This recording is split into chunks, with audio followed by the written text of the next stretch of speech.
been fortunate to continue to partner with Dr. Lee on different projects, and we hope to continue that relationship. That's what it's all about. He is the expert when it comes to neuro-ophthalmology, so you're going to learn a lot from him today, and I want you to all welcome Dr. Eugene May. Thank you. Thank you.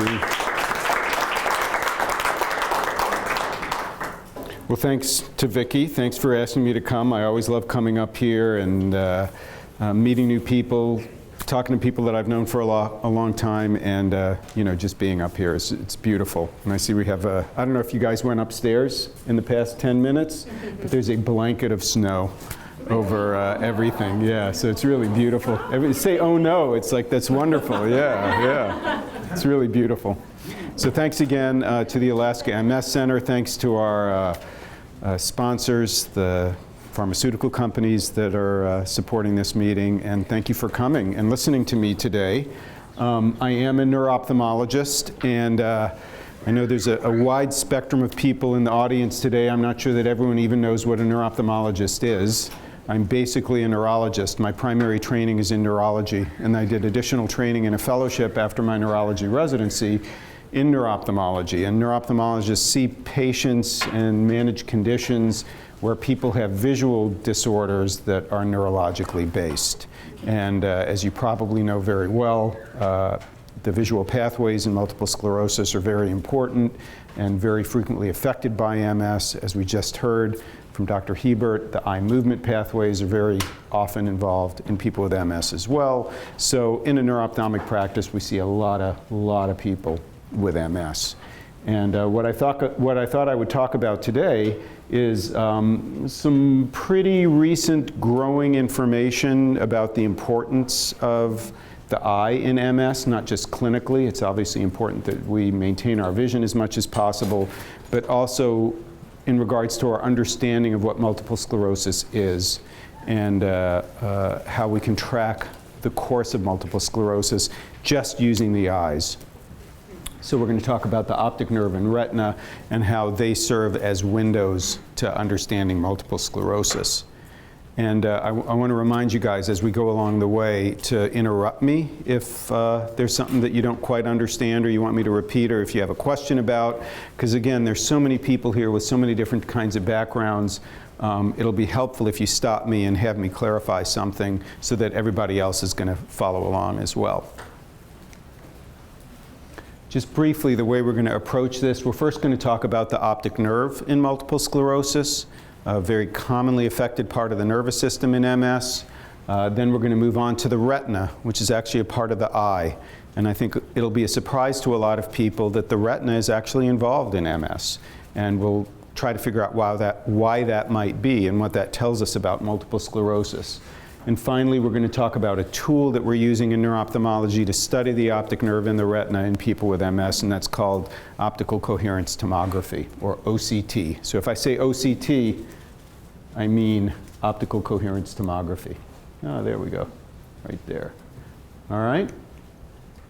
So first of all, just to kind of basically remind everybody about what we think multiple sclerosis is pathophysiologically. There's a picture here that you can see is a nerve cell. That's the cell body. The axon of the nerve cell is the part of the nerve cell that connects the cell body to the next nerve cell. And we have always thought that MS is primarily a problem with myelin, or this fatty coating of the axon of the nerve cell, and that immune cells, which are in the periphery, leave the blood vessels, enter the brain, and then attack the myelin, or the oligodendrocyte, which is the cell that creates the myelin. When there's inflammatory demyelination of these nerve axons, then the nerve cell doesn't work as well because it's lost its insulation. We also know that when there's inflammation in the nervous system that causes demyelination, that inflammation is occasionally bad enough to cause damage to the axon itself. It's not necessarily just the myelin around the axon, but the axon itself can get damaged during inflammation.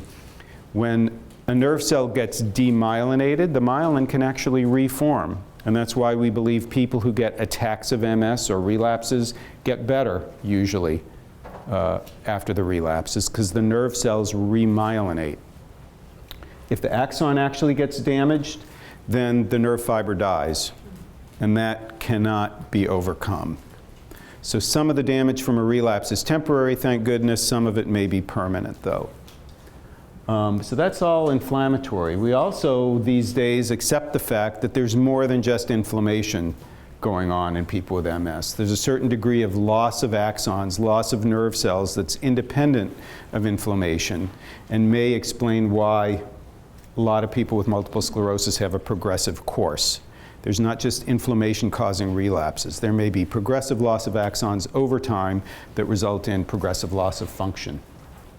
So just keep this schema in mind as we go through the talk today.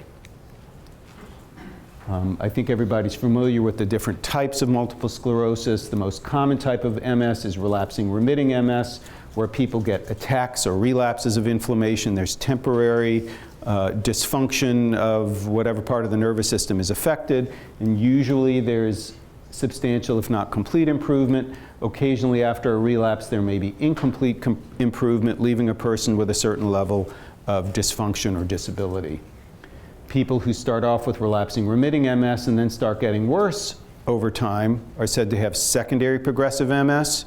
We don't know why that shift occurs, but it's thought that at least inflammation is most prominent in patients with secondary progressive MS early on, and then something over the course of time has triggered progressive loss of nerve cells or axons, leading to that progression later on. And there are also a couple of types of multiple sclerosis that are primarily progressive, where people simply worsen over the course of time without or with prominent relapses. So let's start off talking about the optic nerve. This is kind of a cutaway view of the brain, showing us the visual pathways. You can see the eyeball here. That's the left optic nerve heading back to what's called the chiasm, where the optic nerve meets its brother from the other side. And then the visual pathways head back through the temporal lobe into the occipital lobe. The optic nerve, which connects the eyeball to the brain, is a part of the central nervous system. It's considered a part of the central nervous system. That's why the myelin of the optic nerve is a target for inflammation in multiple sclerosis, because we know that multiple sclerosis is predominantly an inflammatory condition of central nervous system cells and myelin. So it shouldn't be a surprise to us that the optic nerve gets affected in MS. And in fact, optic neuritis, which is inflammation of the optic nerve, it's the optic nerve relapse of multiple sclerosis, is extraordinarily common in people with MS. Depending on what study you look at, up to half of people with MS have their first attack in their optic nerve. Really, really common. So in a neuro-ophthalmology clinic, we diagnose people with MS all the time when they develop optic neuritis. If you look at the population of people with multiple sclerosis, up to 80%, depending on the study, have had optic neuritis at some point in time.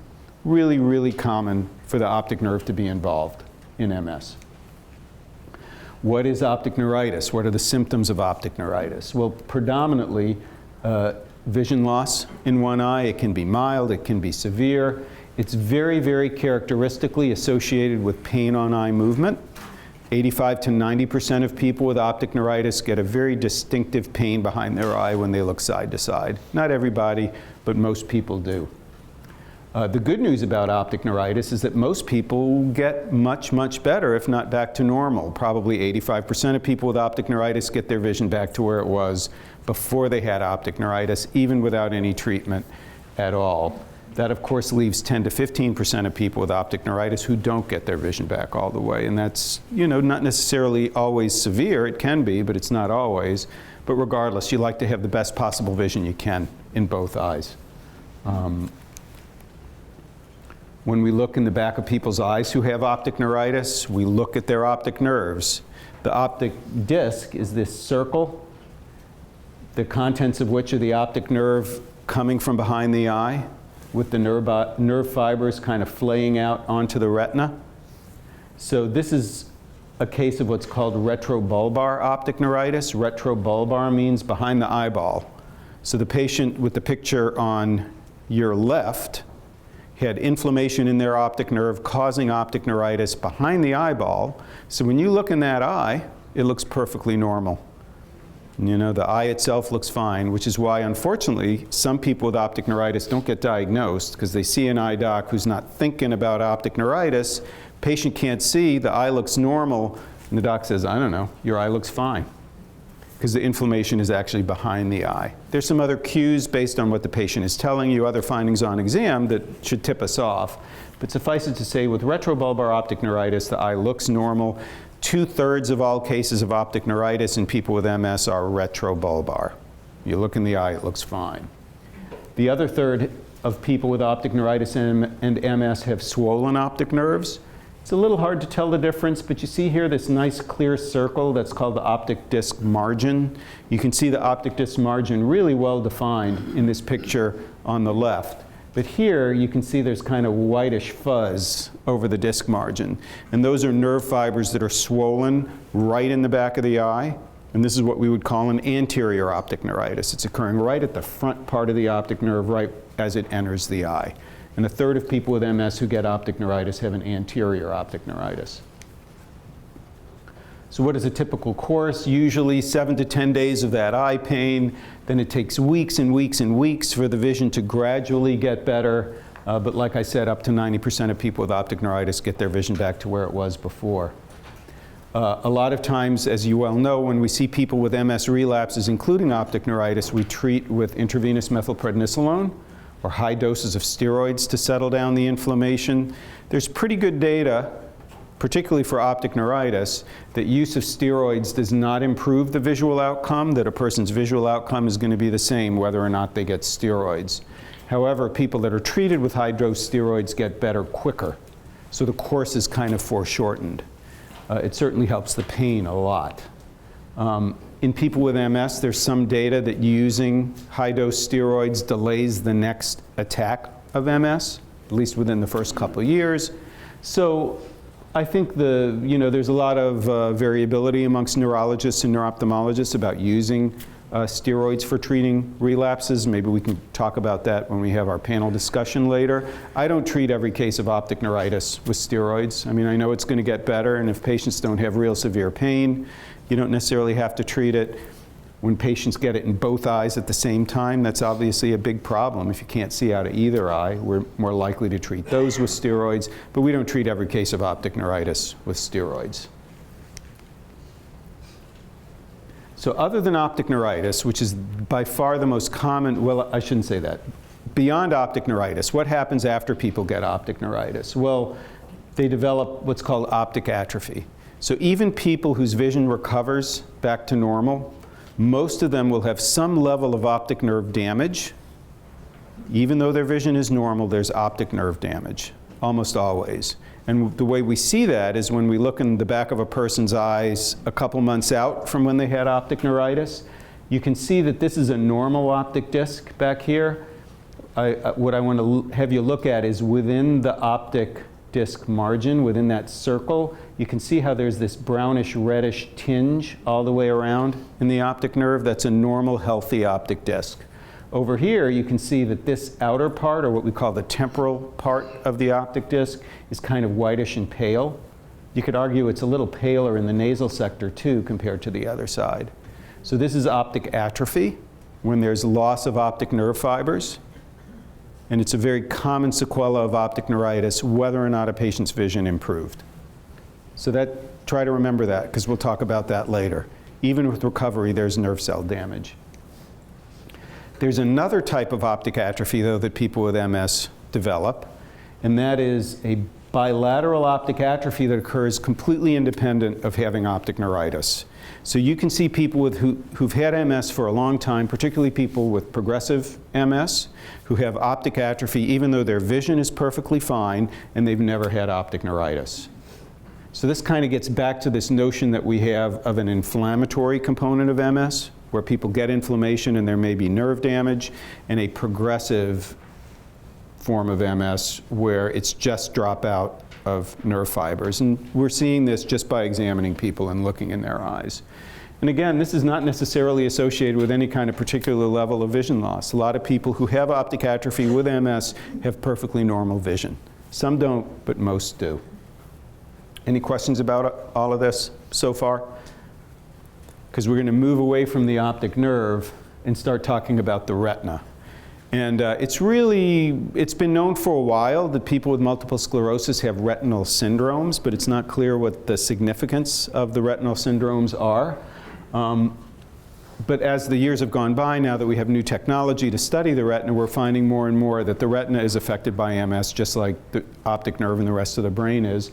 And none of this should be a surprise to us because the retina is also a part of the central nervous system. So why shouldn't it be affected? Except for one thing, and this is important, and that is there's no myelin in the retina. So the optic nerve starts in the retina and travels back behind the eye, but it doesn't get myelinated until it's behind the eye. So if MS is a demyelinating disease, why would the retina be involved, right? So I hope this slide does not upset people, because if you took an anatomy or biology course or physiology course at some time, you probably had to learn the layers of the retina. And it's really complicated, but it's also amazing and fascinating and wonderful the way that it works. Just to remind you, if this is a cross-section of an eyeball, light comes into the eye from the front, hits the retina in the back. If you look here at the cross-section of the retina, all the layers and cells, the light goes through the retina all the way back to the photoreceptor layer, triggers a response in the photoreceptor cells, and those signals travel from nerve to nerve to nerve anteriorly up to this front or the innermost layer of cells in the retina, and these are the ganglion cells. The ganglion cell fibers head forward and then track back into the optic nerve. So the ganglion cell layer of the retina are the cell bodies of the optic nerve. That's where the optic nerve starts, at the most inner layer of the retina. They send their fibers forward along the surface of the retina, then back into the optic nerve itself. The optic nerve fibers from the ganglion cells on the retina and at the optic disc are not myelinated. There is no myelin here. The myelin starts back here, beyond the scleral canal. Now we're going to look a little closer at the anatomy of all these levels. So back here again is the photoreceptor layer. This is the outer retina. Up at the top is the inner retina. The most superficial layer of the retina is what we call the retinal nerve fiber layer. Those are the nerve fibers of the ganglion cells. Those are optic nerve axons that are heading back towards the brain. Just below the nerve fiber layer, these are the ganglion cells. These are the cell bodies of the optic nerve. Beyond the ganglion cell layer is what's called the inner plexiform layer. Those are the fibers that connect the ganglion cells to the cells that are in the inner nuclear layer. There are a whole bunch of different types of cells in the inner nuclear layer. The most prominent ones are called amacrine cells and bipolar cells. And this is the area that we're going to be concentrating on today. The retinal nerve fiber layer, which is most superficial.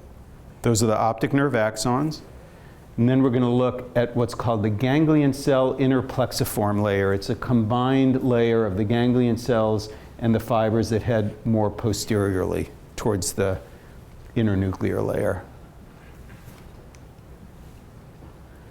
So we've already talked about the pathophysiology of multiple sclerosis. We know it's a demyelinating condition, but there's no myelin in the retina.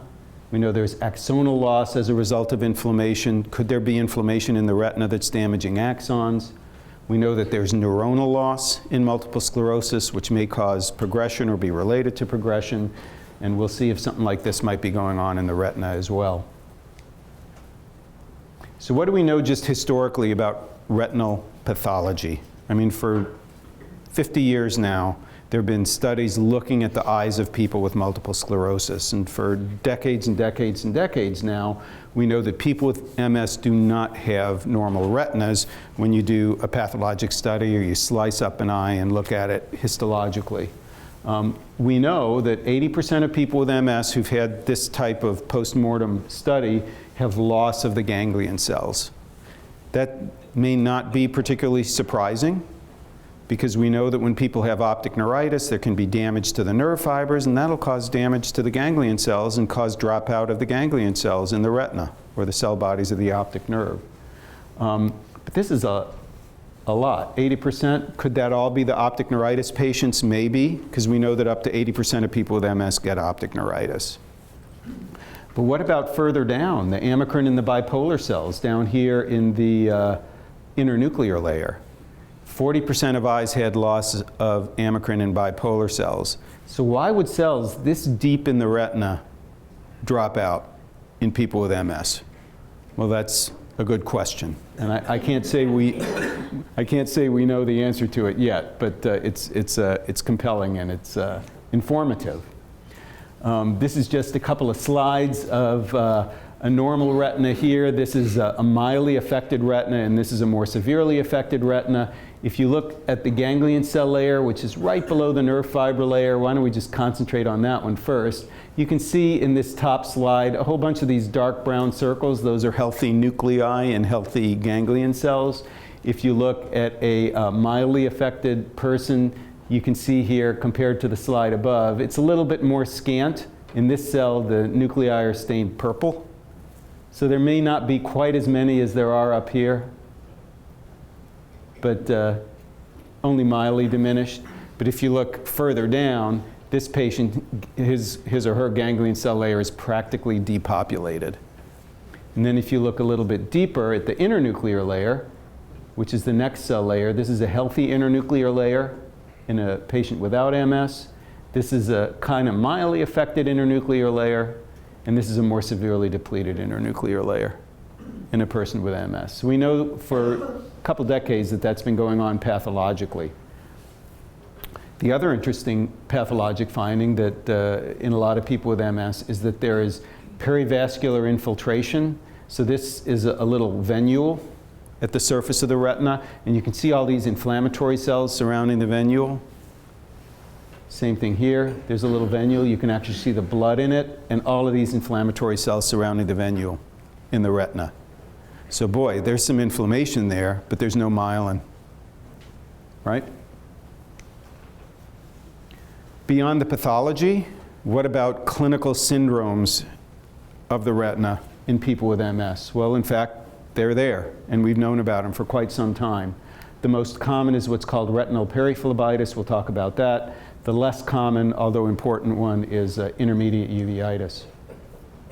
So we know, just looking in the eyes of people with multiple sclerosis, that there is inflammation of the veins in a lot of people with MS.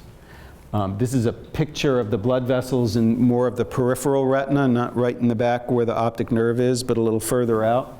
You can see this blood vessel here. This is kind of normal out here distally, but more proximally, you can see that kind of whitish tinge around the blood vessel. That's what we call sheathing. It's an inflammation tracking the course of the blood vessel. Depending on what study you look at, 10 to 36% of people with MS at any time might be found to have a retinal periphlebitis.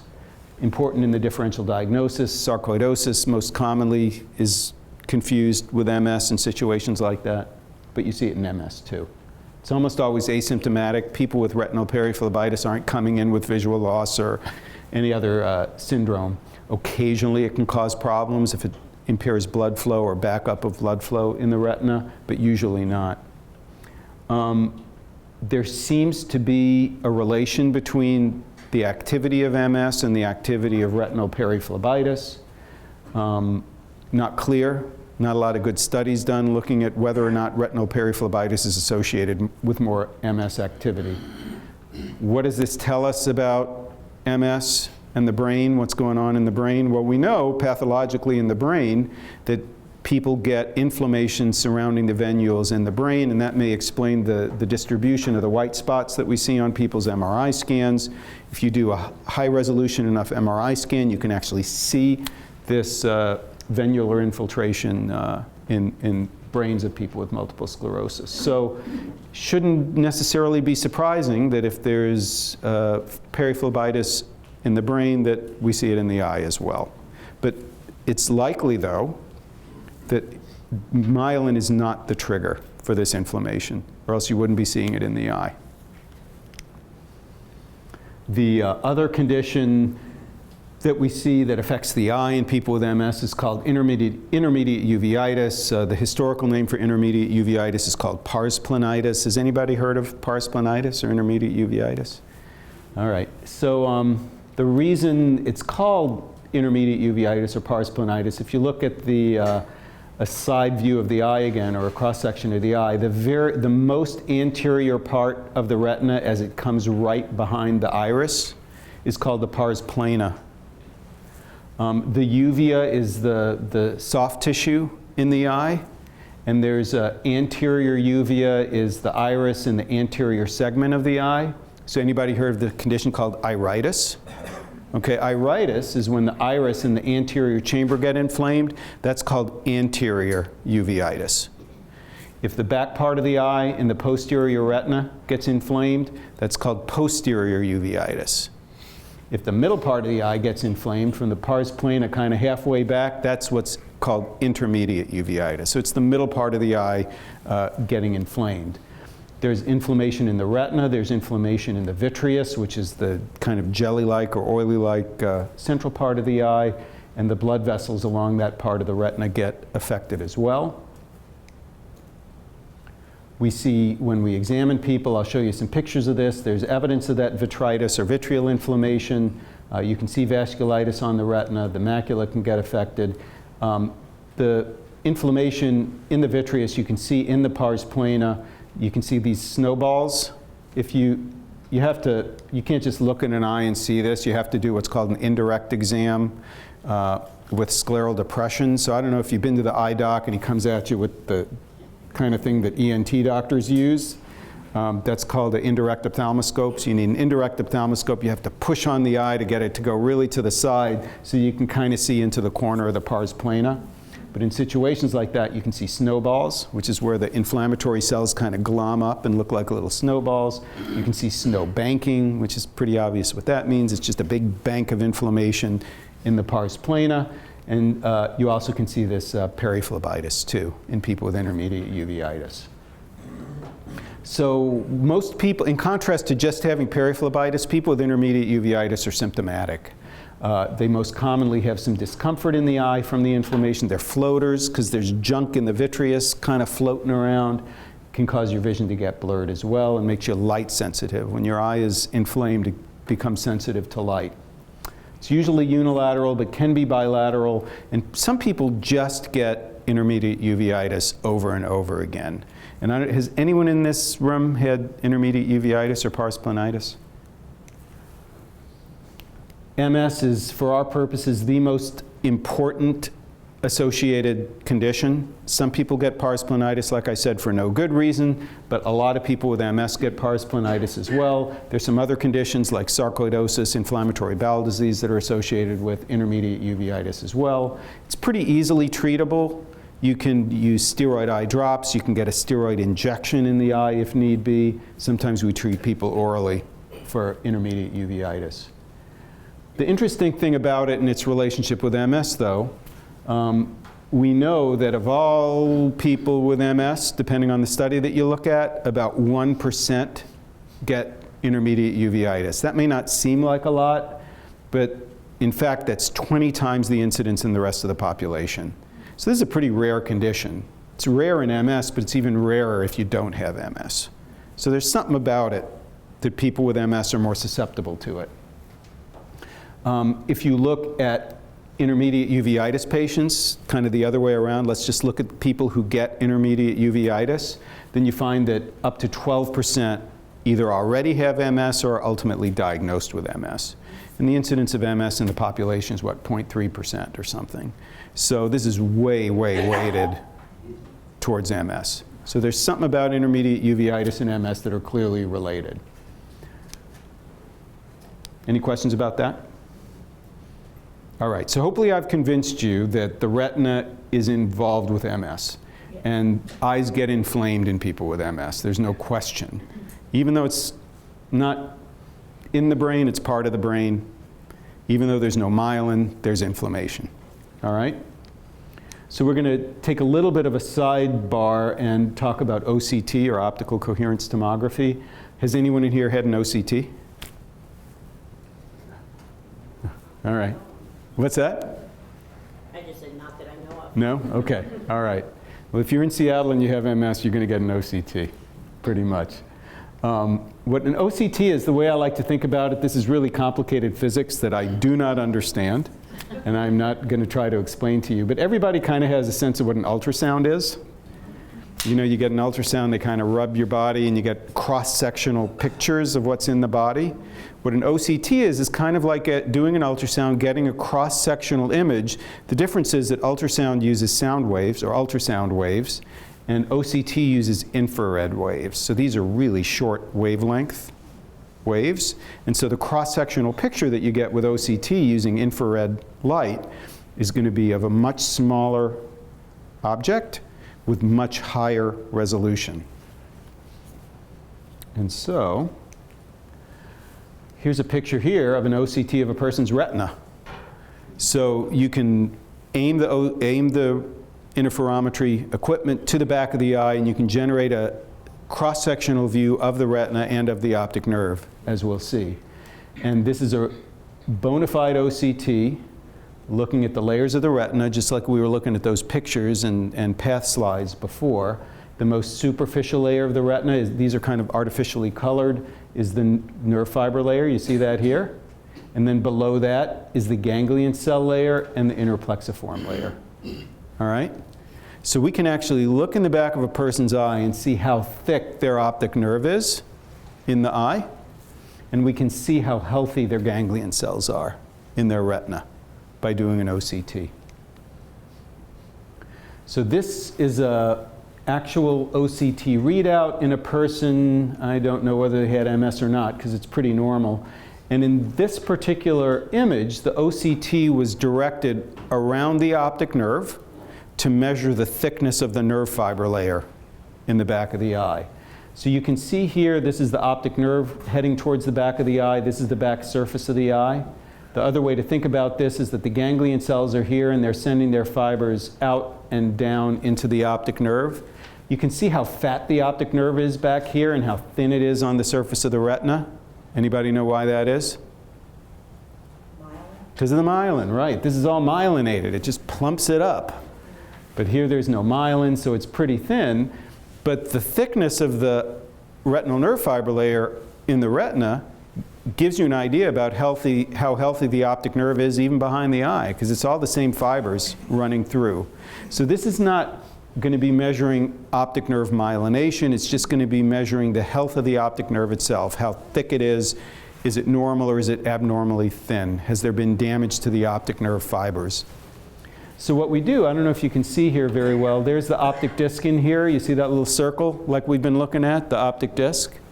The infrared light is directed all the way around the optic disc, 360 degrees, hundreds and hundreds and hundreds of times, to measure the thickness of the various layers of the retina.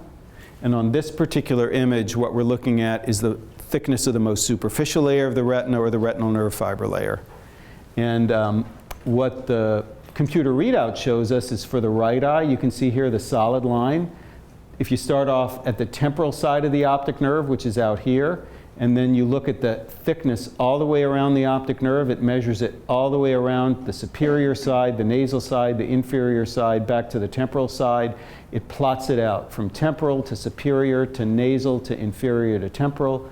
In this person, both the left eye and the right eye, the solid line and the dotted line, all fall within this green region, meaning it's normal all the way around. Okay? If it's thin anywhere, it falls into this yellow region. You can see maybe here nasally in the right eye, it's falling into the kind of borderline thin region. Hard to know what that means. But down below in the red area, that's where it's clearly abnormally thin. And you don't see any red areas down here. These are what are called quartile analysis. It divides the whole back of the eye into quarters. And this is clock hours, because there are 12 sections.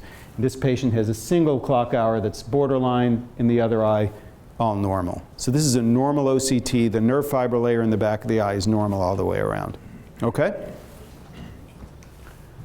What about these ganglion cells? Those are obviously really important to people with multiple sclerosis. You want to keep all your cell bodies, you want to keep all your axons, so we can measure the ganglion cell layer in the retina as well.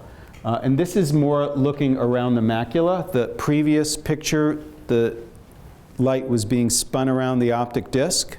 Here we're looking over at the macula in the back of the eye, which is where the center of vision is, and you can measure the thickness of the ganglion cell layer all the way around the center of the macula, looking at the appropriate layer.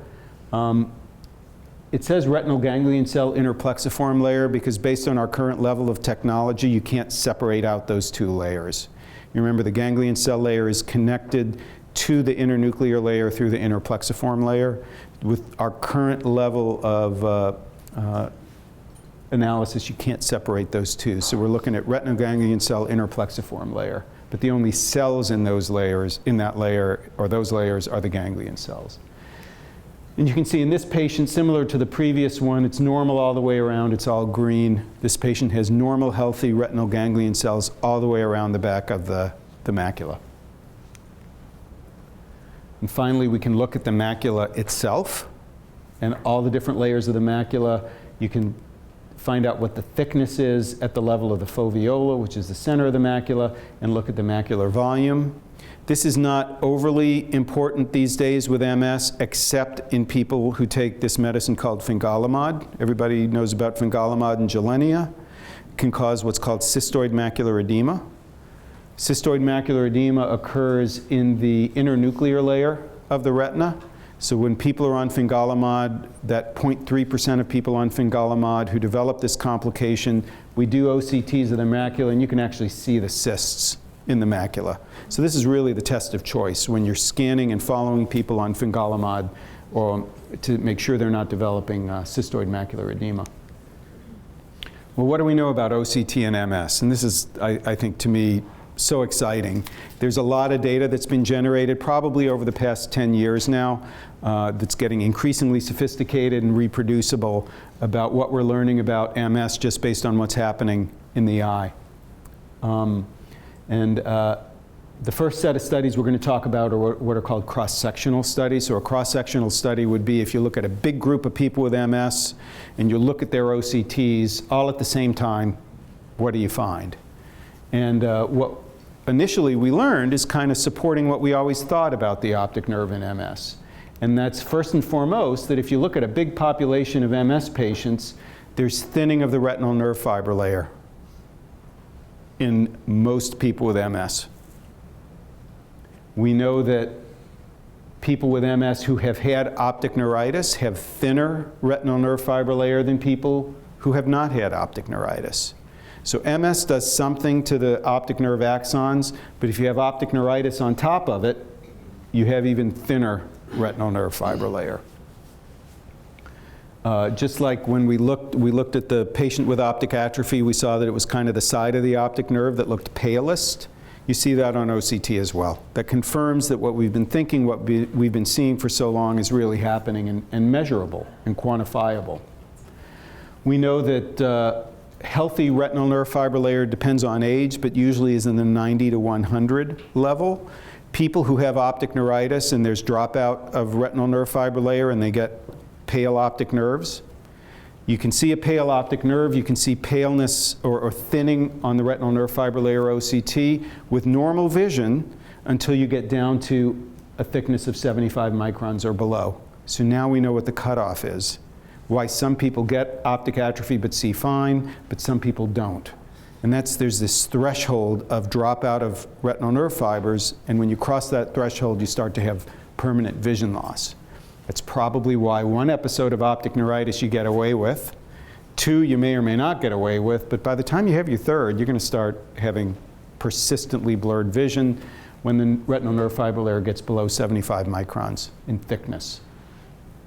The other early interesting finding that just had everybody blown away was the fact that if you have more thinning in your retinal nerve fiber layer, you tend to have more disability in general.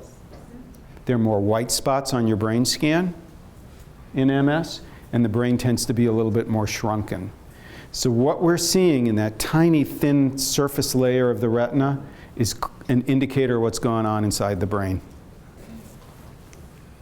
What about longitudinal studies? So these are studies looking at patients over a long period of time and seeing what changes occur over time.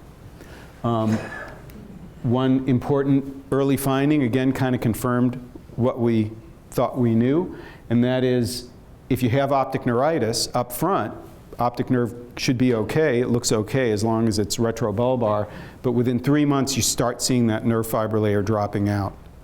And most people after optic neuritis, there's dropout of the retinal nerve fiber layer for 3 to 6 months, and then it stabilizes again. So that's kind of the time course of the damage to optic nerve cells.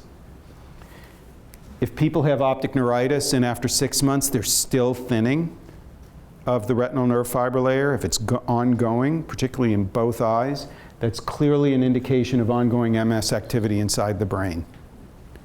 Yep. Mm-hmm. Phrase this right. Does the administration of steroids affect the rate of thinning, or does it get less thin, or does it get thinner? Do the steroids do anything to that? Well, there have only been a couple studies looking at that, and so far it looks like steroids are not protective of this kind of damage. But great question, and that will lead me to what we're talking about later. This is an awesome tool for studying how we treat MS. You know, if a person has optic neuritis and you want to know if a medicine works, if it helps protect these nerve cells, here's your model, right? So are any of the meds that we're using now protective? There haven't been a lot of studies looking into that, but the couple that have been done, other than the steroid trials, show that people on medicine with optic neuritis have less damage to their optic nerves compared to placebo. But there have only been, I think, 2 medicines studied that way. It's not like all the MS medicines have been studied. And it's likely that they all probably have an effect. Yep. What about progressive nerve fiber layer loss? If you look at the whole population of people with MS, there tends to be greater progressive loss of nerve fibers compared to controls, compared to people who don't have MS. So you see here, if you follow thickness of retinal nerve fiber layer over the course of time, even if a person's MS is quiet, they still have progressive loss of retinal nerve fiber layer. So this is telling us there's something going on in people with MS where the nerve fibers are dropping out, even in the absence of clinical activity. So there may be this background of injury to nerve cells that's independent of inflammation. And that may be why this dropout that we see over time in the retinal nerve fiber layer is far more profound in people with progressive forms of MS. And that distinguishes people with progressive forms of MS from those with relapsing remitting. So we think that the retinal nerve fiber layer is a surrogate marker for loss of cells in the brain and spinal cord.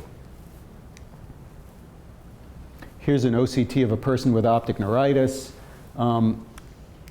It looks like it's a bilateral optic neuritis. You can see that there's white. That means swelling or elevation. Over the course of time, the right eye actually looks the same, so that may not be swollen. But this patient, I think it was 6 months later, had red or thinning temporally. So it shows that initially there was maybe a little bit of swelling. Ultimately, they wound up with dropout of the retinal nerve fiber layer. Real typical case of optic neuritis. People with progressive MS, if you look at the pictures, you can see this is mostly green in 2009, a couple of red spots or red sectors. In 2010, there were more red sectors, and in 2012, it's even more red. So this is progressive dropout of retinal nerve fiber layer in a person. I think this patient had primary progressive MS. And this is perfectly normal vision, no visual symptoms, but this is happening. Okay, and what about the retina? What about these ganglion cells? Because they got to be important too. It's not just nerve fibers, it's cell bodies too. Well, just like the retinal nerve fiber layer, same stuff is going on down in the ganglion cell layer. People with MS have thinner ganglion cell layers objectively than people without MS. You remember we saw that in the pathologic slides. Now we can see it in patients in our office. Ganglion cell loss is more prominent in people who've had optic neuritis. Again, not a big surprise.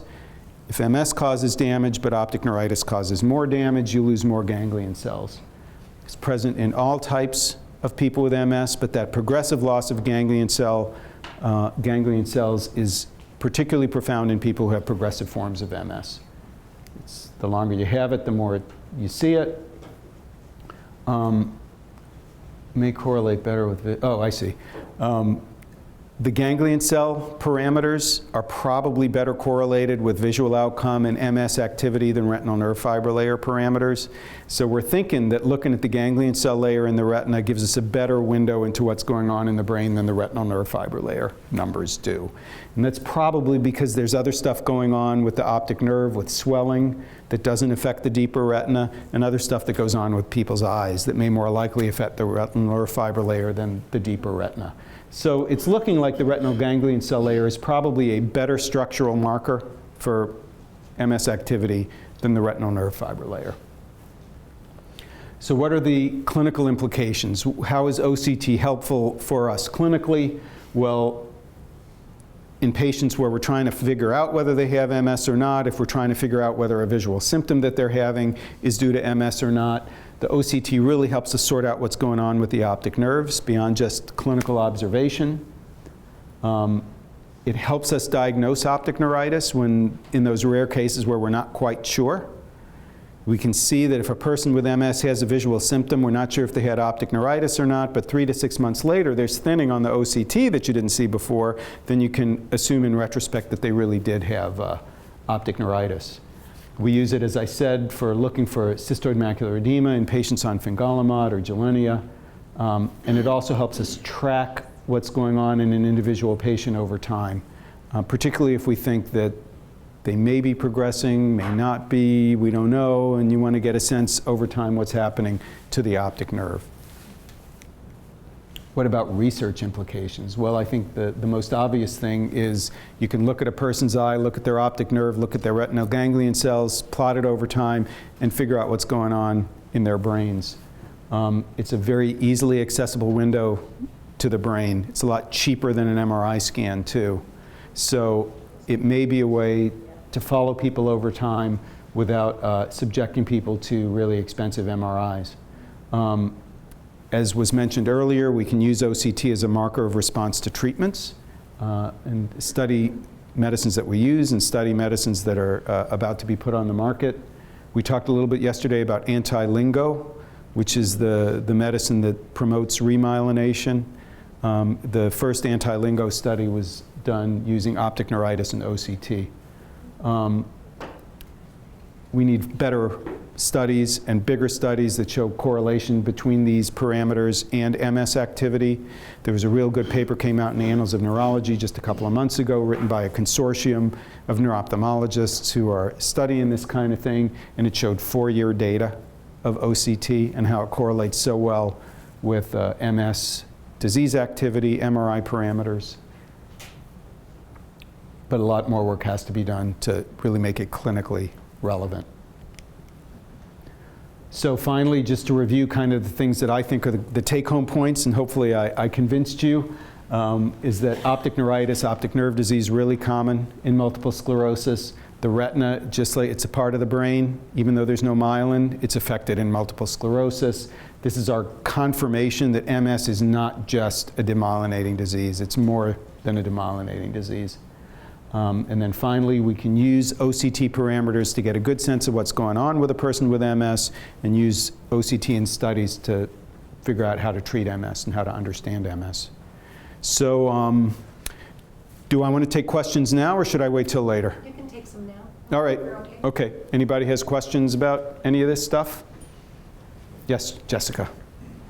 One problem that we have measuring brain volume loss is that it's good for a population in terms of treatment effects, but not on an individual level. This seems like an approach that is feasible at an individual level for tracking longitudinal data. Is it not as susceptible to things like hydration,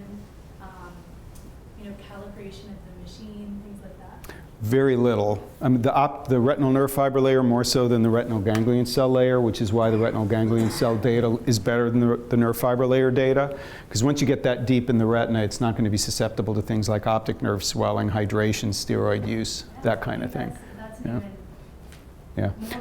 more clinically useful. Yeah, all that being said, it is very reproducible study to study within a patient. The changes that occur are very, very slow. So if you look 2 years, you start seeing what may be real changes. It's this real nice study that had 4 years of data where you really see things changing. So when I see people where their MS doc wants me to track and see what's going on, I used to tell them, well, I have to see you for 2 years. Now I'm telling them, well, we got to do this for 4 years. So they come back once a year for 4 years. You get a sense of the trend. There is going to be some variability. You know, for example, in the ganglion cell layer, the measurements are on the order of like 80 microns, but there's 10 microns of error. So, but if there's clearly a trend towards worsening, you'll see that over 4 years outside of that variability. It's probably true for brain volume loss as well. Probably, but there's so many more variables with brain volume. Yeah. Any other questions? Yeah. Mm-hmm. So if you're tracking an asymptomatic, visually asymptomatic patient with sequential OCT, and you see a change, but they're still asymptomatic, what interventions are possible? Well, in that case, you wouldn't be necessarily thinking about intervening for the vision per se.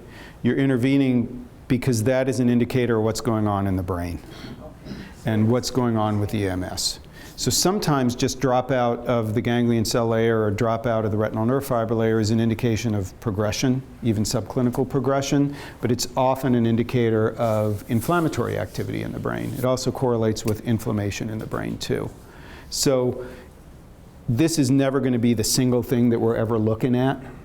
But if you look at a patient clinically, find out how they feel, do a physical exam, see what's going on neurologically, you look at their MRI scan every so often, and you look at the OCT, you have this beautiful multimodal image of what's going on with the MS. So I think it's part of the bigger picture. But in a case like you're describing, we wouldn't be following this for visual reasons per se. It'd be more so as part of the picture of how the MS is doing. Does that make sense? Yep, Vicki. So in the case of my nephew who was blind, and I've heard of this happening before, temporary blindness, what causes that in Almost certainly optic neuritis. I mean, by far, optic neuritis. And some people with optic neuritis reach a point where their vision is terrible, and some people cannot see at all out of the eye that's affected with optic neuritis. In spite of that, I should say, vision usually recovers. So almost certainly it was optic neuritis. I mean, things like intermediate uveitis, they cause blurred vision, but they don't cause significant loss of vision. So statistically, it's likely that he had optic neuritis. Yep. All right, well, maybe I'll save any other questions for later. Thank you. Thank you very much.